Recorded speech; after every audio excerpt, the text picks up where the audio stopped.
Ah, le compteur a commencé, donc je pense que nous sommes en ligne, Sandrine. Ah, Alors, est-ce qu'il y a encore des gens qui arrivent et qui sont en train de se connecter? Quelques-uns. On leur laisse peut-être 30 secondes pour passer les étapes de connexion. Bonjour à tous ceux qui sont déjà présents, en tout cas.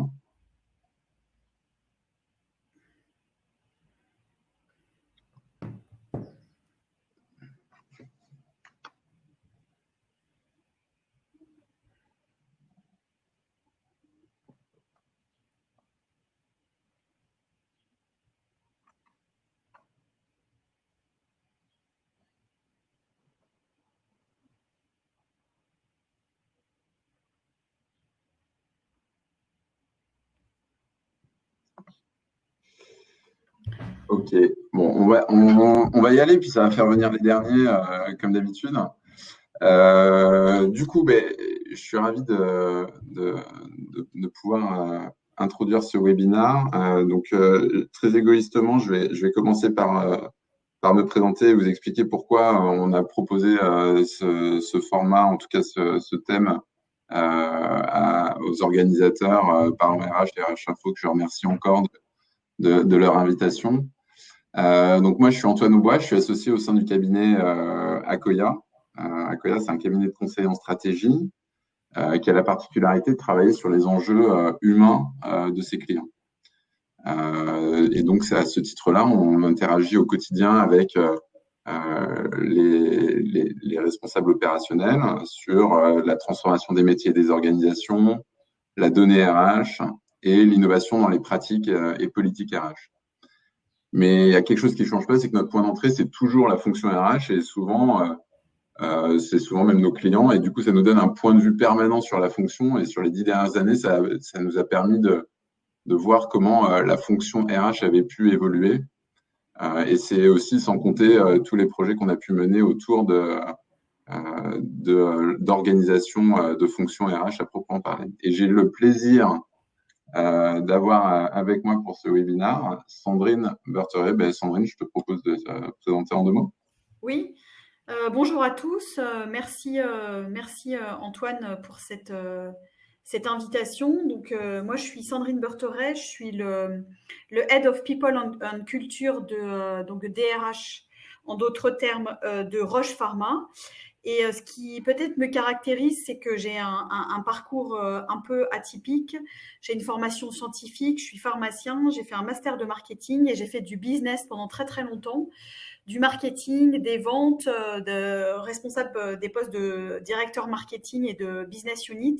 Et je suis arrivée aux ressources humaines. J'ai fait un virage à 180 ou 360, comme vous voulez. Et je suis arrivée aux ressources humaines en 2016. Très bien.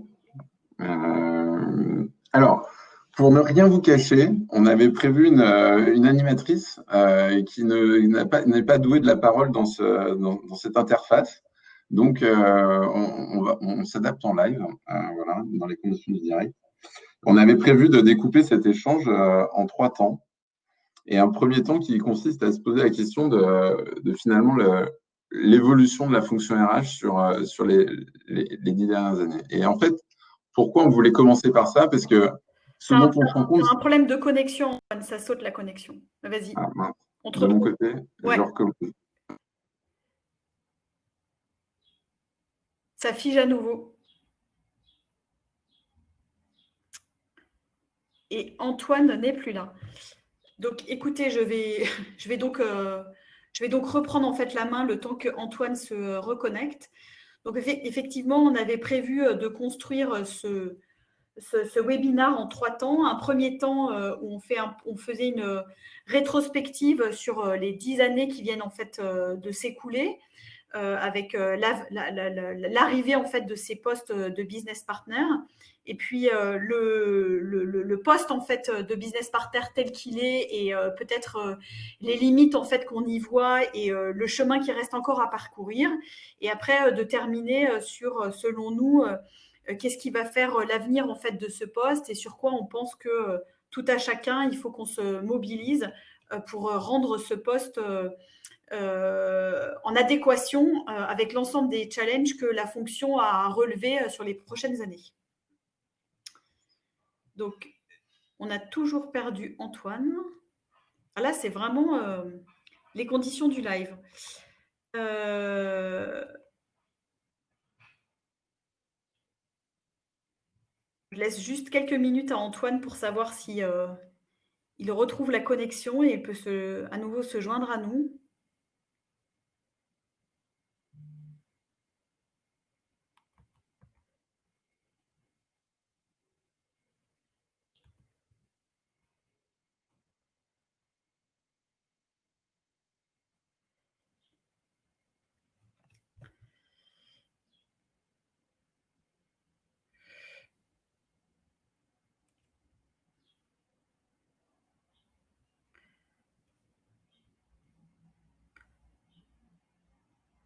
Antoine, tu es à nouveau en ligne ?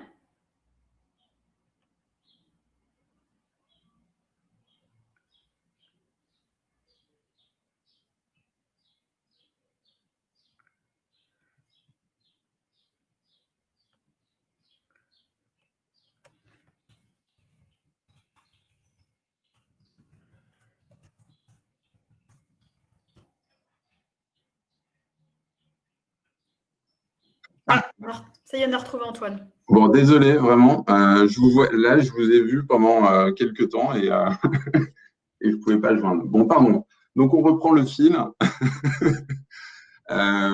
Du coup, l'idée, c'était de faire un premier panorama sur ce qui a et faire un premier bilan sur ce qui avait pu bouger sur les dernières années. Parce que, de fait, nous qui travaillons avec les fonctions RH au quotidien, il y a quand même pas mal de choses qui ont quand même bougé. Il y a 10 ans, les RH se projetaient là-dedans. Et tous ceux qu'on rencontrait, ils n'avaient pas tous de système d'information unifié. Ils avaient des systèmes de paie au mieux et ils n'étaient pas toujours perçus par les responsables opérationnels vraiment comme des partenaires stratégiques. Mais les choses ont quand même pas mal changé. On a tous vu dans les grands groupes et dans toutes les organisations des SIRH modernes fleurir. Ce qui a permis au passage de refondre en profondeur les organisations RH. Et globalement, en fait, on a vu progressivement disparaître le RH généraliste de proximité. Les activités transactionnelles ont été isolées dans des shared services et ne restent plus en proche du terrain beaucoup que des business partners. D'ailleurs, quand on y pense, et c'est pour avoir travaillé avec sur l'organisation d'un certain nombre de fonctions en entreprise, ce qui est intéressant en RH, c'est à quel point tout le monde converge vers un modèle qui est assez unique, qui est qui est le modèle d'Ulrich, et qui est celui qui est unanimement déployé dans pas mal d'organisations RH.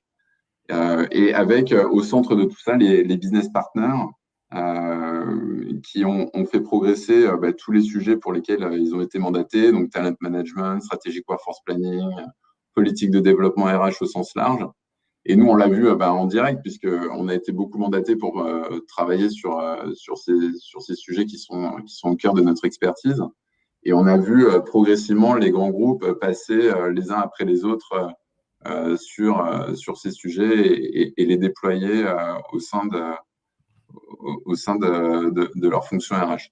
Alors, j'ai parlé rapidement des modèles d'Ulrich, alors ce grand groupe que j'imagine vous connaissez tous. Au cas où certains se posent encore la question ou ne connaissent pas Ulrich, et on a tout à fait le droit. Je ne peux que vous inviter, je vous ai envoyé un lien. Je ne peux que vous inviter à voir des fiches qu'on avait préparées en ce sens. Ce qu'il faut retenir, c'est que c'est Ulrich qui a développé le concept de HR Business Partner, et ça date des années 90, donc plutôt 96-97. Et c'est lui qui a théorisé les 4 grands rôles d'une fonction RH. Du coup, le strategic partner, l'expert administratif, l'agent du changement et le champion des employés. Et c'est à partir de cette théorisation-là qu'on a vu apparaître dans les grands groupes cette organisation avec des centres d'excellence globaux, des business partners locaux. Par locaux, j'entends proches du terrain, mais aussi des métiers. Et après, des centres de services partagés, souvent offshore. Voilà, donc c'est un des grands penseurs. Donc, je vous renvoie vers ces fiches qui résument sa pensée.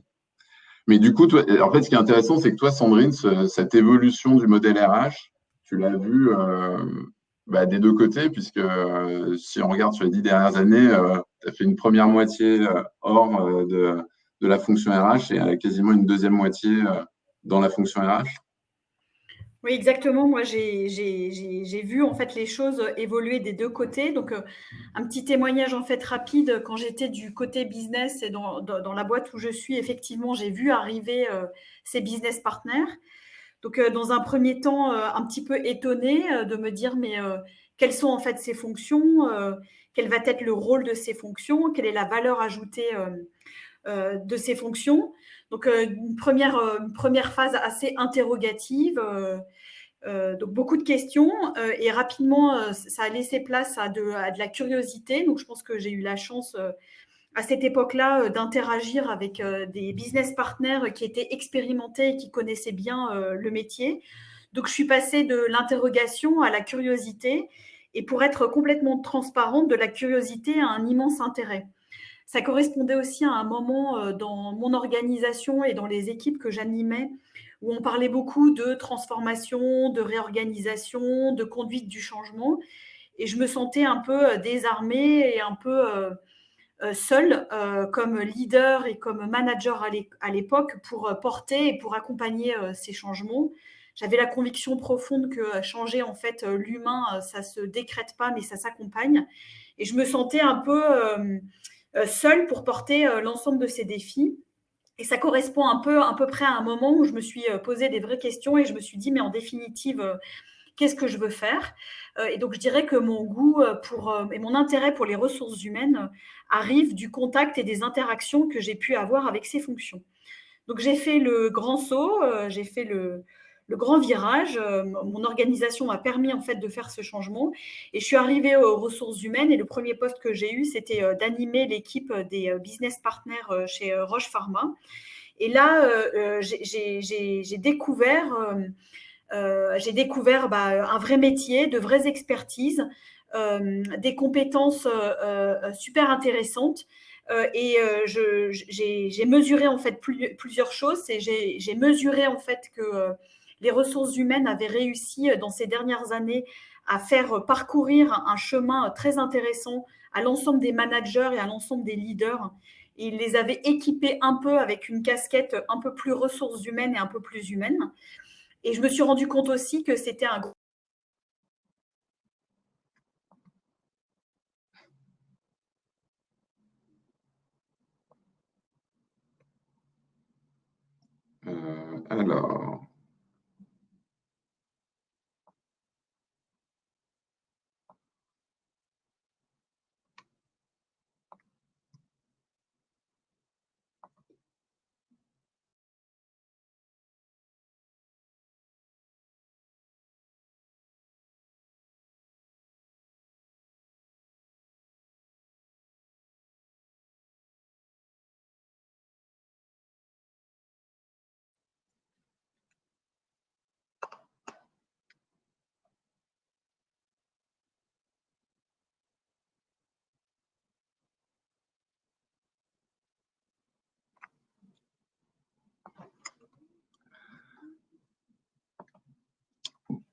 Alors, Sandrine, je pense, va se reconnecter.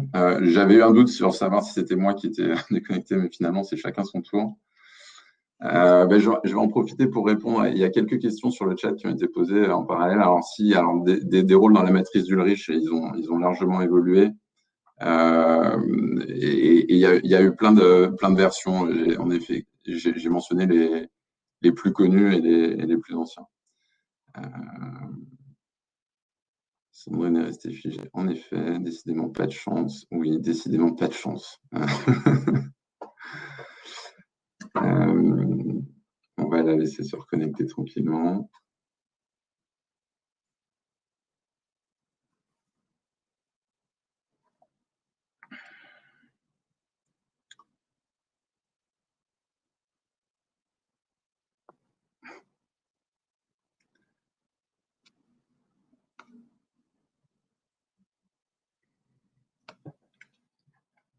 Alors après, bon, ce que je vous on va enchaîner. Et en fait, la question qu'on se posait avec Sandrine et en préparant ce webinaire, c'est justement de savoir, OK, donc de fait, les fonctions. Khaleda nous dit quelles sont les expertises d'accueillir. On peut faire ça aussi, il n'y a aucun souci. Ça permettra de ne pas spoiler la suite. Akoya, donc on se définit comme un cabinet de conseil en stratégie et on travaille sur trois grands sujets avec nos clients, sur trois grands sujets humains. Donc, la transformation des métiers et des organisations. Et donc, c'est dans ce domaine-là qu'on va travailler sur des sujets comme le strategic workforce planning, l'organization design ou tous les sujets de compétences, la data RH, de la structuration aux analytics, et enfin l'innovation dans les pratiques et politiques RH. Bon, voilà, pour la question de Khaleda. Quelles sont les évolutions à prévoir du HRBP dans les années à venir? Alors ça, c'est une excellente question à laquelle on va répondre bientôt. Et c'est prévu dans la suite. Et je crois que Sandrine est revenue. C'est ce qu'on me dit dans l'oreillette. Il faut juste qu'elle active le micro et la caméra. Allez-y. Et donc, on va la voir normalement dans un instant.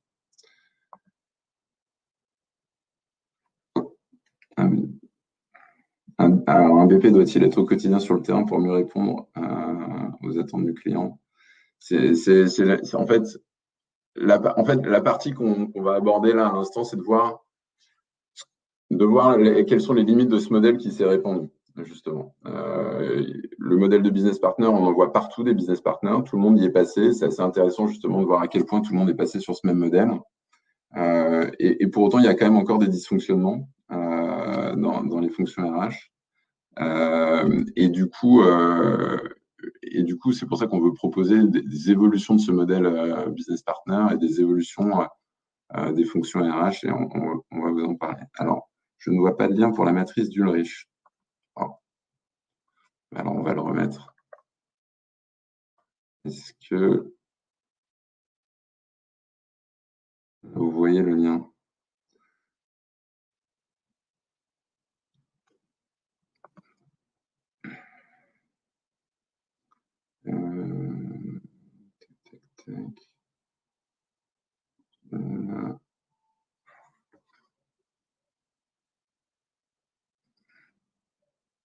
Il y en avait qui avaient trouvé le lien, donc super. Est-ce que vous avez déjà d'autres questions? Alors, avant que. Les deux parties qu'on va aborder par la suite, c'est les dysfonctionnements du système business partner tel que nous, on les observe. Alors après, c'est notre point de vue d'observateur sur le terrain avec Sandrine. Et des propositions pour dépasser et continuer à progresser dans ce domaine-là et pour la fonction RH.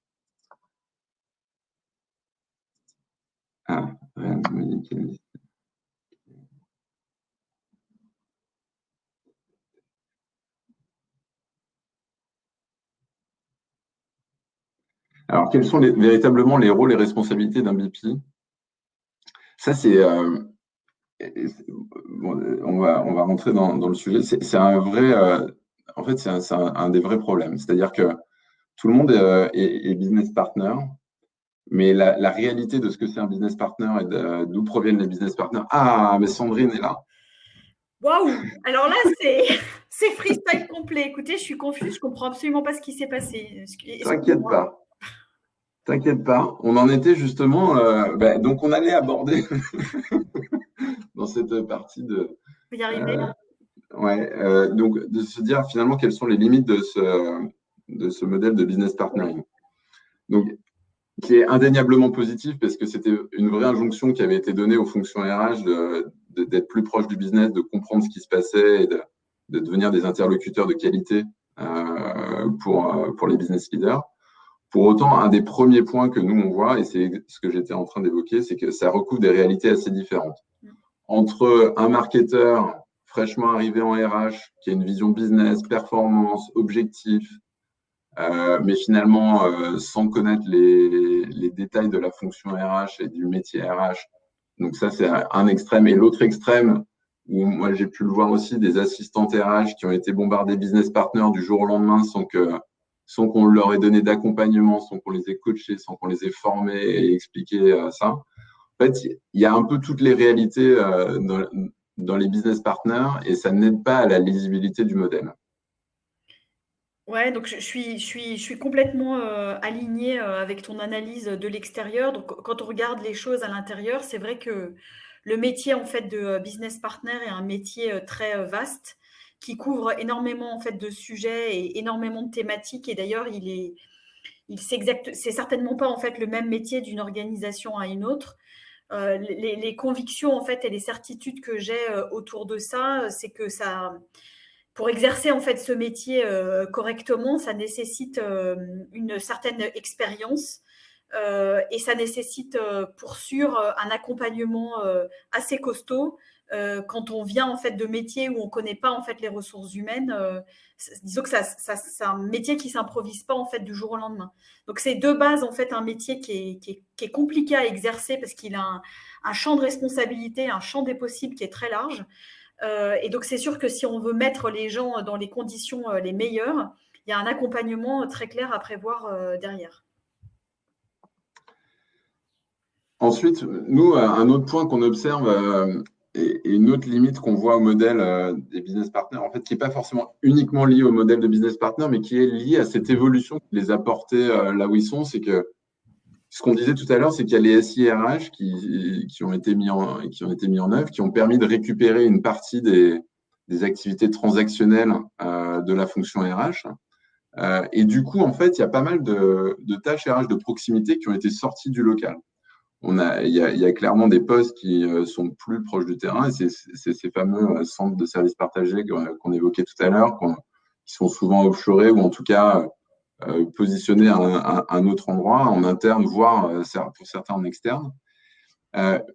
Et donc, on manque de présence en local, et pour autant, les gens et les collaborateurs, ils continuent à avoir des questions précises et immédiates sur leur quotidien, et puis ils n'ont pas toujours envie d'appeler le chien de service. Et donc, en fait, ce qui se passe, c'est que ils vont se tourner vers le HR qui est le plus proche d'eux, et c'est souvent un business partner. Et en fait, le business partner, il se retrouve à gérer parfois un certain nombre de questions qui ne sont pas du tout dans ce qu'on a vendu de la fonction de business partner, qui peut être des choses vraiment du quotidien. C'est soit ça, ou alors à l'inverse, du coup, c'est un certain nombre de réponses, de questions qui restent sans réponse, parce que les business partners ne s'en saisissent pas. Donc là, il y a une question de la proximité de la fonction RH vis-à-vis des collaborateurs qui peut se poser parfois.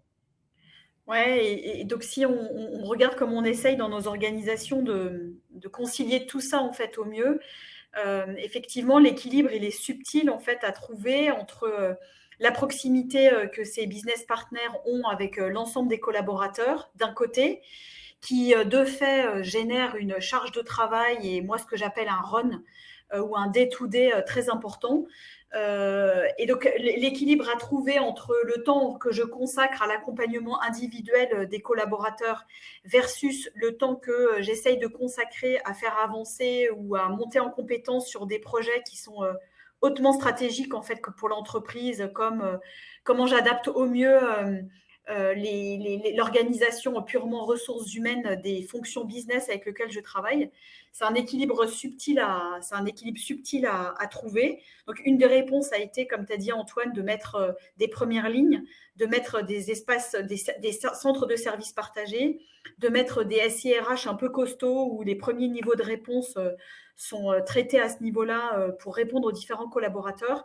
Et c'est toujours un chemin assez étroit et un équilibre compliqué en fait à trouver entre la proximité avec les collaborateurs d'un côté et d'un autre côté apporter et avoir une contribution stratégique auprès des business leaders avec lesquels on travaille et qui nous attendent, on va en parler dans quelques minutes, qui nous attendent de plus en plus sur des sujets un peu différents sur lesquels les fonctions RH ont une vraie valeur ajoutée.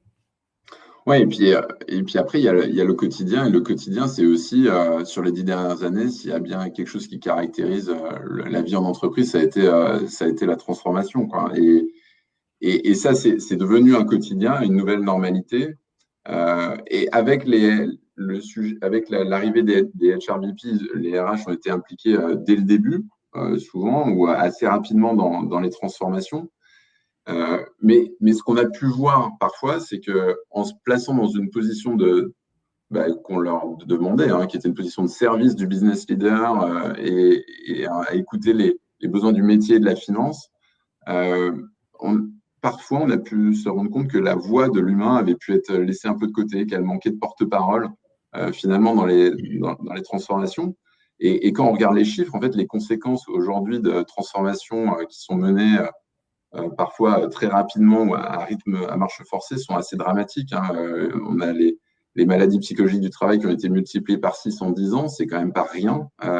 Et là, on peut se poser la question de finalement, est-ce que dans la mue vers le business partner, le RH n'a pas un peu oublié l'humain, ou est-ce qu'il n'y a pas eu des moments où à devoir servir trop de monde et il s'est focalisé sur les business leaders? Ouais.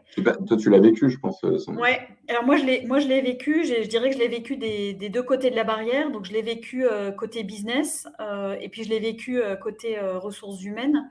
Donc, côté business, j'avais toujours l'impression qu'une transformation ou qu'une réorganisation en chassait une autre et que à chaque fois, on mettait sur le papier quelque chose qui allait durer 6 mois et on passait 6 mois après à la suivante.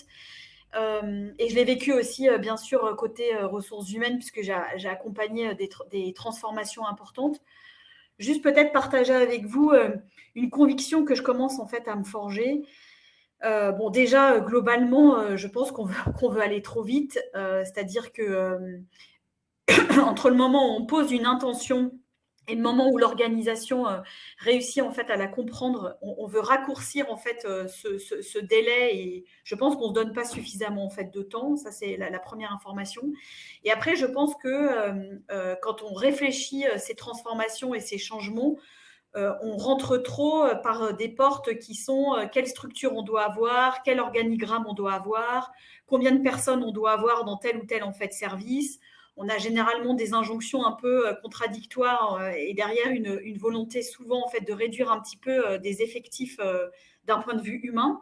Et la conviction que je suis en train que je me forge en fait maintenant, c'est je pense que avant toute réorganisation ou transformation profonde des structures, il y a un certain nombre de questions de fond qu'il faut se poser. Et je pense que c'est comme ça qu'il faut attraper en fait les sujets. Et se dire, mais en définitive, dans nos organisations, qu'est-ce qu'on veut vraiment en fait faire?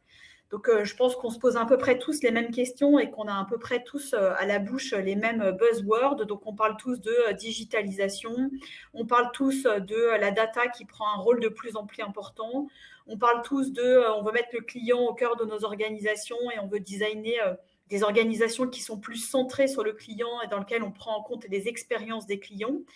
Et ce que je crois, en fait,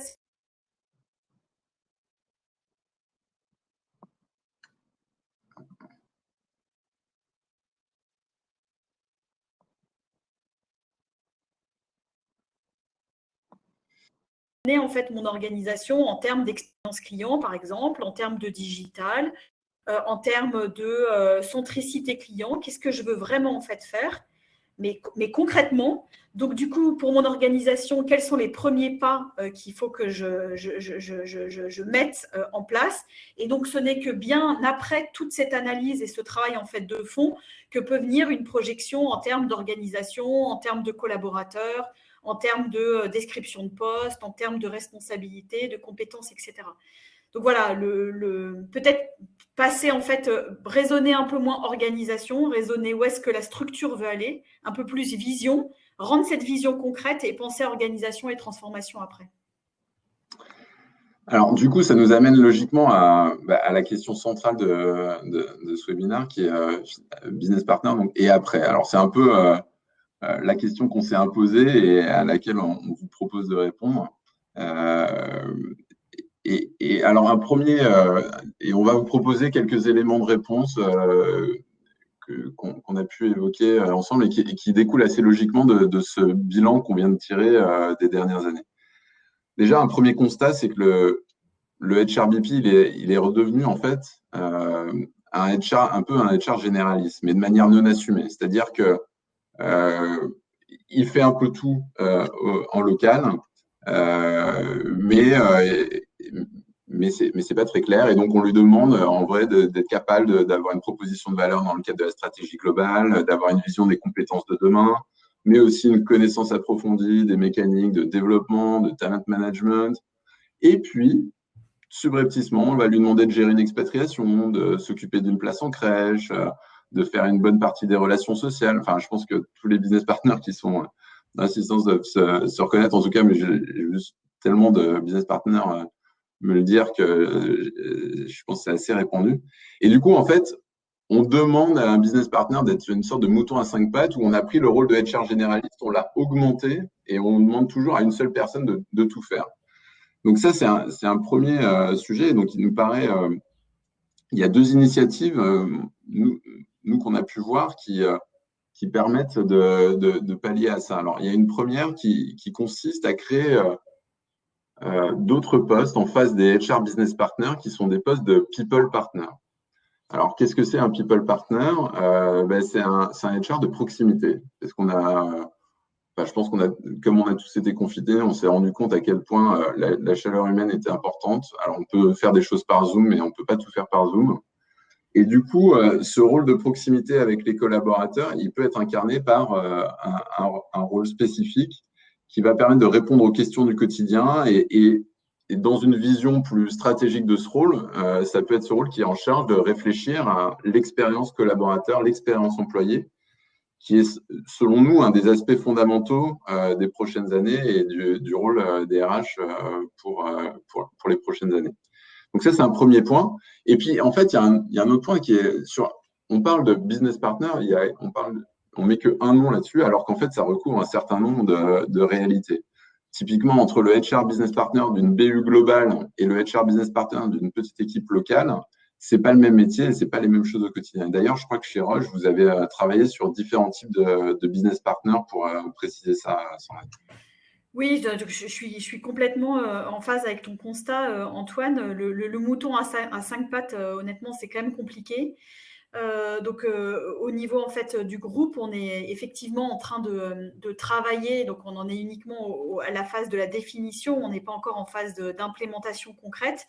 Mais effectivement, on se dit que c'est pas possible en fait qu'une même personne combine ces différents rôles. Et on est en train de structurer le rôle de business partner sur 3 types de rôles différents. Avec une notion aussi, comme je suis dans un groupe international, le business partner n'aura pas une responsabilité que sur un pays, mais sur plusieurs pays. Et donc, on aura ce qu'on appelle des HRBP dédiés, pour des leaders ou pour des organisations assez importantes. Après, on aura un ensemble de HRBP qui appartiendront en fait à un réseau et qui seront capables de répondre en fonction des demandes et des thématiques qui sont posées. Et enfin, on aura plutôt un HRBP que tu pouvais appeler en fait People Partner et qui sera plutôt en fait la personne qui permettra de répondre au premier niveau en fait de questions dès qu'un collaborateur a une question en fait à se poser. Donc peut-être un premier message et une première conclusion qui semble un peu s'imposer. La même personne ne peut pas tout faire. D'accord.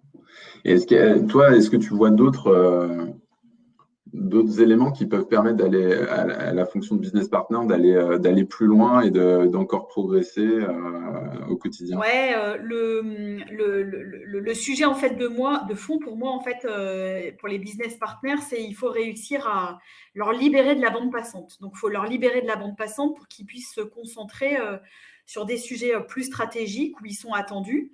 Donc, évidemment, si on sépare un petit peu en fait les rôles, bah, chacun aura un périmètre de responsabilité différent, donc ça sera plus simple.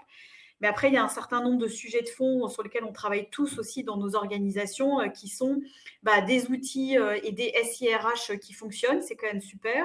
Après, quand on a un SIRH qui est une Rolls-Royce, si on peut former toutes les équipes RH qui utilisent ce SIRH, c'est encore mieux.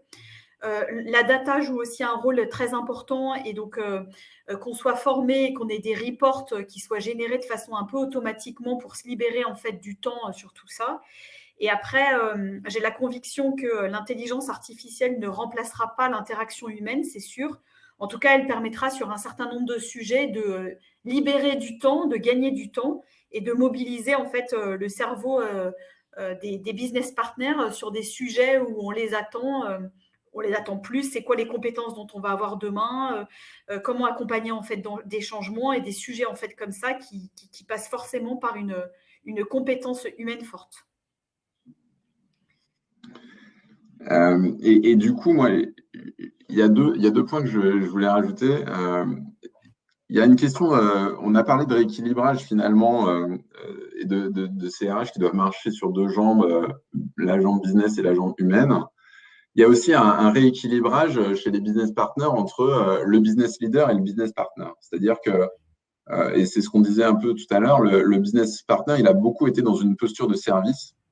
Parce que c'est ce qu'on lui a demandé. Et puis, il y avait historiquement quand même une perception mutuelle qui n'était pas tout à fait équilibrée et au même niveau. Mais du coup, les business partners ont encore aujourd'hui un rôle assez réactif. Et clairement, le next step, c'est d'être plus proactif. Alors, qu'est-ce qu'on veut dire par là pour être très concret et sortir du buzzword de réactif versus proactif? C'est de se dire, en fait, aujourd'hui, les décisions, elles sont prises. Et un bon business partner, aujourd'hui, il va être là juste après la décision qui a été prise et il est capable de la mettre en musique et de se projeter à long terme et d'orchestrer une politique RH pour permettre à cette décision stratégique d'être mise en œuvre. C'est déjà un vrai progrès par rapport à ce qu'il y avait avant. Le next step, c'est vraiment de se dire, OK, comment on fait en sorte que le HR soit vraiment inclus dans la prise de décision et puisse apporter des éléments et qui vont permettre la prise de décision.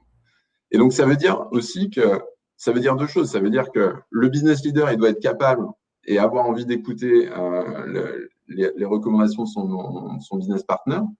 Mais ça veut aussi dire pour les business partners d'être au niveau et d'être capable d'aller challenger, d'être capable d'avoir une vue assez large pour challenger les business leaders dans des décisions fortes. Et c'est là où on appelle, nous, à la création d'une filière HR d'excellence qui permettrait d'avoir des HR business partners de grande qualité. Alors, tu évoquais justement la progression sur des aspects humains et des expertises plus fortes sur les neurosciences, la sociologie, etc. Il y a un constat en France, c'est que, et c'est pas vrai partout dans le monde, hein, mais si on regarde en France, il y a très peu de filières HR d'excellence. Vous prenez les plus grandes écoles qui s'appellent même plus d'école de commerce, qui s'appellent école de management, et ben il y a pas de filière qui prépare à la fonction RH dans ces écoles. On peut devenir directeur financier ou en tout cas financier, contrôleur de gestion, on peut devenir stratège, on peut devenir plein de choses, mais en tout cas, on ne devient pas immédiatement RH. Et ça, c'est assez frappant. Et tant qu'on n'a pas ce sentiment d'égalité entre des RH et des business leaders, nous, on pense que, en tout cas, on pense que ça peut être un facteur, un catalyseur de cette évolution. Et justement, dans la continuité de cette évolution, et pour répondre un peu littéralement à la question business partner et après, ben en fait, business partner, après, peut-être que c'est general manager après business partner. Et pourquoi pas? Et en fait, aujourd'hui, ça choque plus personne de voir en HR des gens qui viennent du business, des marketeurs, des gens, mais de tous les métiers. Hein. Nous, on en voit de tous les métiers et qui, à un moment, se posent la question d'aller en RH. Sauf que aujourd'hui, beaucoup, la fonction RH, alors c'est pas péjoratif ce que je dis par là, mais c'est une sorte d'impasse. C'est-à-dire qu'une fois qu'on y est, ben, on va rester en RH, on va évoluer, on va progresser dans la fonction RH, mais on y arrive et on n'en ressort pas.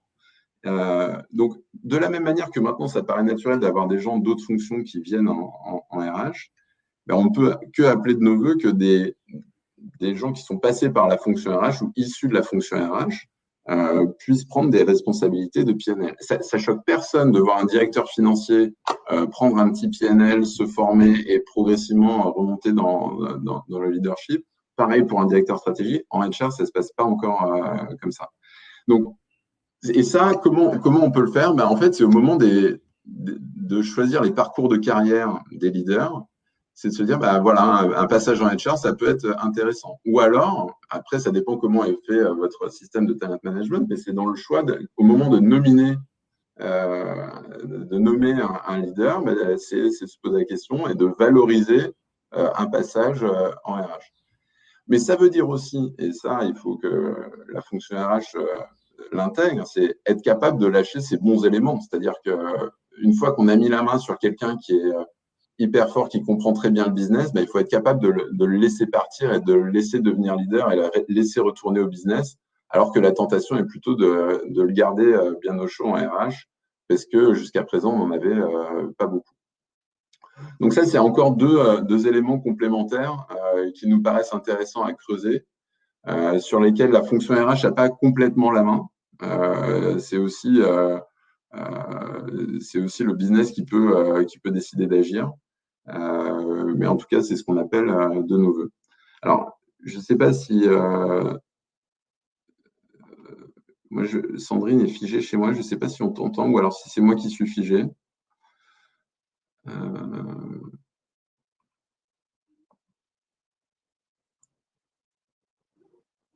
Alors, ok.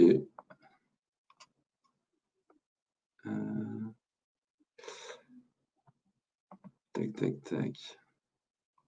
Donc, on me fait signe qu'on m'entend. Ah, c'est Sandrine qui est déconnectée. Ok, très bien. Alors, juste pour conclure, avant de prendre les questions du chat, et elles sont nombreuses, et après, on en prendra autant que possible. Nous, il y a un message il y a quelque chose qui nous paraît intéressant dans la période actuelle, c'est que là, de notre point de vue, les RH étaient véritablement une deuxième ligne dans la crise qu'on vient de connaître. Et donc, en étant en deuxième ligne, la deuxième ligne qui était quand même beaucoup plus proche de l'action que la troisième ligne déconfinée dont j'ai pu faire partie, et qui, du coup, ont repris dans les équipes de direction un rôle fondamental pour surmonter la crise. Et donc, on est convaincu qu'il y a vraiment un momentum en ce moment et que les RH ont la possibilité d'avoir une écoute de leur comité de direction pour faire avancer les choses. Alors, nous, on a formulé très simplement 5 propositions pour justement prendre plus en compte l'humain dans les transformations et dans le quotidien. Alors, c'est une étude qu'on vient de sortir, qu'on a produite pendant le confinement. Je vous la partage sur le chat.